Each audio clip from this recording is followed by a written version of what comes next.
অনেকেই আছেন যারা ওজন কমাতে চেয়ে ফুচকার মতো প্রিয় খাবার বর্জন করেছেন। আমাকে অনেকেই বলেন যে আমাদের ডায়েটে আপনারা সারাদিন যা খুশি দিন না কেন, সপ্তাহে একদিন অন্তত ফুচকা দিতেই হবে। ফুচকা না খেলে তারা মানসিক কষ্টে ভুগবেন। এরকম ক্ষেত্রে বলি, যারা ওজন কমাতে চাইছেন অথচ ফুচকার মতো প্রিয় খাবার বর্জন না করেই চাইছেন, তারা কিন্তু স্বচ্ছন্দে সপ্তাহে একদিন দুদিন 1 প্লেট মতো ফুচকা খেতেই পারেন। কেন? 1 প্লেট ফুচকায় মোটামুটি ধরে নিলাম 6টা ফুচকা আছে, পাবেন মোটামুটি 216 কিলো ক্যালোরি। অর্থাৎ আপনার বিকেলের স্ন্যাক্স বা টিফিন হিসেবে কিন্তু আপনি এটাকে ফুচকা দিয়ে কিন্তু রিপ্লেস করতে পারেন।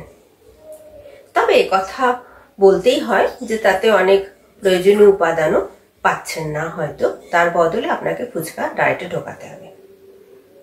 তবে এটা সত্যি কথা যে ফুচকা কিন্তু অনেক এসেনশিয়াল নিউট্রিয়েন্টসের জায়গাটা অপসারণ করে নিজের দখল করছে।